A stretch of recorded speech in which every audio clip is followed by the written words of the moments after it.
ನಾಡಿನ ಜನತೆಗೆ ನಮಸ್ಕರಿಸುತ್ತಾ ಇವತ್ತಿನ ದಿವಸ ನಮ್ಮ ಸನಾತನ ಹಿಂದೂ ಧರ್ಮವಾದಂಥ ಸವಿತಾ ಸಮಾಜದ ಒಂದು ಕುಲವೃತ್ತಿಗೆ ಸಮುದಾಯಕ್ಕೆ ಅವಮಾನ ಮಾಡಿದಂಥ ಮಾಜಿ ಸಚಿವ ವಿಧಾನ ಪರಿಷತ್ ಸದಸ್ಯರಾದಂಥ ಸಿ.ಟಿ. ರವಿ ವಿರುದ್ಧ ನಾವು ಪ್ರತಿಭಟನೆ ಮಾಡಿದ್ದೀವಿ. ಕಾರಣ ಏನಕ್ಕಪ್ಪ ಅಂದರೆ ಈ ಒಂದು ನಿಷೇಧಿತ ಪದ 2011ರಲ್ಲಿ ಮಾಜಿ ಮುಖ್ಯಮಂತ್ರಿಗಳಂತ ಯಡಿಯೂರಪ್ಪನವರು ಈ ಸಮಾಜಕ್ಕೆ ಹಜಾಮತ್ ಪದ ಬಳಸಬಾರ್ದು ಅಂತ ಹೇಳಿ ಸವಿತಾ ಅಂತ ಕರಿಬೇಕಂತೇಳಿ ಒಂದು ಆದೇಶ ಪತ್ರ ಹೊರಡಿಸಿದರೂ ಕೂಡ 15 ವರ್ಷ ಆದರೂ ಕೂಡ ಇವರೊಬ್ಬರು ಅದೇ ಒಂದು ಪಕ್ಷದ ಜವಾಬ್ದಾರಿಯುತ ವಿಧಾನ ಪರಿಷತ್ ಸದಸ್ಯರಾಗಿ ಒಂದು ಮೆಡಿಕಲ್ ಕಾಲೇಜಿನಲ್ಲಿ ಡೀನ್ ಅವರಿಗೆ ಬೆಳೆಯುತ್ತಾ ಒಂದು ಸಮಾಜದ ಒಂದು ಹಜಾಮ ಪದ ಬಳಸಿದ್ದಾರೆ. ಅವರಿಗೆ ನಮ್ಮ ಸಮಾಜದ ವತಿಯಿಂದ ಧಿಕ್ಕಾರಕ್ಕೆ ಹೋಗ್ತೇವೆ. ಇವತ್ತಿನ ದಿವಸ ಅವರ ಒಂದು ಭಾವಚಿತ್ರಕ್ಕೆ ನಾವು ಪೆಟ್ರೋಲ್ ಹಾಕಿ ಸುಟ್ಟಿವಿ. ಕಾರಣ ನಮ್ಮ ನೋವು ಹಾಕಿದಕ್ಕೆ ನಾವು ಸುಟ್ಟಿವಿ. ಯಾಕಂದ್ರೆ 15 ವರ್ಷದಿಂದ ನಿಷೇಧಿತ ಆದರೂ ಕೂಡ ಇವ್ರು ಬಳಸ್ತಾನೆ ಇದ್ದಾರೆ. ಕಳೆದ ವರ್ಷ ಬಸನಗೌಡ ಪಾಟೀಲ್ ಯತ್ನಾಳ್ ಬಳಸಿದ್ರು, ಸರ್ಕಾರ ಯಾವುದೇ ಕ್ರಮ ಜರುಗಿಸಿಲ್ಲ. ಇವತ್ತು ಕೂಡ ನಾವು ಸಿ.ಟಿ. ರವಿ ವಿರುದ್ಧ ನಾವು ಪ್ರತಿಭಟನೆ ಮಾಡಿವಿ. ಅವ ಕ್ಷಮೆ ಯಾಚಿಸಬೇಕು, ಸಿ.ಟಿ. ರವಿ ಕ್ಷಮೆ ಯಾಚಿಸಬೇಕು. ಮತ್ತೆ ಅವನಿಗೆ ವಿಧಾನ ಪರಿಷತ್ ಸದಸ್ಯ ಸ್ಥಾನದಿಂದ ವಜಾ ಮಾಡಬೇಕು. ನಮ್ಮ ಸಮುದಾಯದ ನಿಷೇಧಿತ ಪದಕ್ಕೆ ಈಗ ಮುಂಬರುವ ಚಳಿಗಾಲದ ಅಧಿವೇಶನದಲ್ಲಿ ಜಾತಿ ನಿಂದನೆ ಕಾಯ್ದೆ ಜಾರಿಗೆ ಆಗಬೇಕು. ಆಂಧ್ರ ಪ್ರದೇಶದಲ್ಲಿ 2020ರಲ್ಲಿ ಜಾರಿಗೆ ಆಗಿದೆ.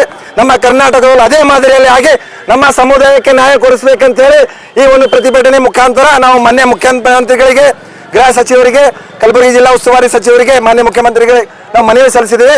ನಮಗೆ ನ್ಯಾಯ ಬೇಕು. ಈಗ ನೀವು ಚಳಿಗಾಲದ ಅಧಿವೇಶನದಲ್ಲಿ ನಮಗೆ ನ್ಯಾಯ ಸಿಕ್ಕಿಲ್ಲ ಅಂದ್ರೆ ಮುಂದಿನ ದಿನಗಳಲ್ಲಿ ಉಗ್ರವಾದ ಹೋರಾಟ ಮಾಡ್ತೀವಿ ನಾವು ರಾಜ್ಯಾದ್ಯಂತ. ಕಲಬುರಗಿ ಜೊತೆಗೆ ಕಲಬುರಗಿ ರಾಜ್ಯಾದ್ಯಂತ ಉಗ್ರವಾದ ಹೋರಾಟ ಮಾಡ್ತೀವಿ. ಇವತ್ತಿನ ನಮ್ಮ ಒಂದು ಪ್ರತಿಭಟನೆಗೆ ನಮ್ಮ ಹಿರಿಯರು ಮಾಜಿ ಅಧ್ಯಕ್ಷರುಗಳು, ಗೌರವ ಅಧ್ಯಕ್ಷರುಗಳು, ಮಂಡಲ ಅಧ್ಯಕ್ಷರುಗಳು, ಸರ್ಕಾರಿ ನೌಕರರು, ಮಾಜಿ ಸರ್ಕಾರಿ ನೌಕರರು, ಎಲ್ಲ ತಾಲೂಕಿನವರು ಹಾಗೂ ಮಹಿಳಾ ಘಟಕದವರು ಹಾಗೂ ನಮ್ಮ ಎಲ್ಲ ಕುಲಬಂಧವರು, ಸಮಾಜದ ಚಿಂತಕರು ಇವತ್ತಿನ ದಿವಸ ನಮ್ಮ ಒಂದು ಪ್ರತಿಭಟನೆಗೆ ಬೆಂಬಲಿಸಿದ್ದಾರೆ. ಇದು ಇವತ್ತಿನ ದಿವಸಕ್ಕೆ ಬರೀ ಸ್ಯಾಂಪಲ್ ನಾವು ತೋರಿಸ್ತಾ ಇರೋದು. ನಮ್ಮ ಕಾಯ್ದೆ ಆಗಿಲ್ಲ ಅಂದ್ರೆ ಮುಂದಿನ ದಿವಸ ನಾವು ಸರ್ಕಾರದ ವಿರುದ್ಧ ಪ್ರತಿಭಟನೆ ಮಾಡಬೇಕಾಗ್ತದ. ಯಾಕಂದ್ರೆ ಸರ್ಕಾರಕ್ಕೆ ನಾವು ಮನವಿ ಮಾಡ್ಕೋತಾ ಬಂದೀವಿ, ಇನ್ನು ನಮಗೆ ಕಾಯ್ದೆ ರಚನೆ ಆಗಿಲ್ಲ. ಇವತ್ತಿನ ದಿವಸ ಈ ನಾಲಾಯಕ್ ಸಿ.ಟಿ. ರವಿಗೆ ಅವ್ರಿಗೆ ಕ್ಷಮೆ ಯಾಚಿಸಬೇಕು, ಅವ್ರಿಗೆ ಕಾನೂನು ಕ್ರಮ ಜರುಗಿಸಬೇಕು.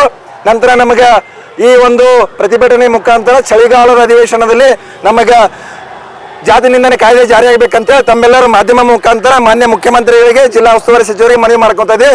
ಜೈ ಸವಿತಾ, ಜೈ ಸವಿತಾ. ನಾಲಿಗೆಯಿಂದ ನಮ್ಮ ಸಮಾಜಕ್ಕೆ ಅವಮಾನ ಮಾಡಿದ್ರೆ ಅದಕ್ಕೋಸ್ಕರ ನಾವು ಇವತ್ತಿನ ದಿವಸ ನಾವು ಸರ್ದಾರ್ ವಲ್ಲಭಾಯ್ ಪಟೇಲ್ ವೃತ್ತದಿಂದ ಸಮಾಜಕ್ಕೆ ಆಹ್ವಾನ ಮಾಡೋದು. ಈ ಸಲ ನಾವು ಉಗ್ರವಾಗಿ ಹೋರಾಟ ಮಾಡಿವಿ. ಅವರಿಗೆ ನೀವು ವಿಧಾನ ಪರಿಷತ್ ಸದಸ್ಯ ವಜಾ ಮಾಡಬೇಕು. ನಮ್ಮ ಈ ಚಳಿಗಾಲದ ಅಧಿವೇಶನದಲ್ಲಿ ನಮ್ಮ ಸಮಾಜದ ಕುರಿತು ಜಾತಿ ನಿಂದನೆ ಕಾಯ್ದೆ ಆಗಬೇಕು. ಯಾಕಂದ್ರೆ ಪಕ್ಕದ ಆಂಧ್ರ ಪ್ರದೇಶದಲ್ಲಿ 4 ವರ್ಷ ಆಯ್ತು ಜಾರಿಗಾಗಿ ಕಾಯ್ದೆ. ನಮ್ಮ ಕರ್ನಾಟಕದಲ್ಲಿ ಯಾಕೆ ಆಗ್ತಾ ಇಲ್ಲ, ಯಾಕೆ ಮುಂದೆ ಆಗ್ತಾ ಇಲ್ಲ? ಎಲ್ಲ ರಾಜಕಾರಣಿಗಳು ನಿಮಗೆ ಸೇವೆಗೆ ಮಾತ್ರ ನಮ್ಮ ಸಮಾಜದವ್ರು ಬೇಕಾ?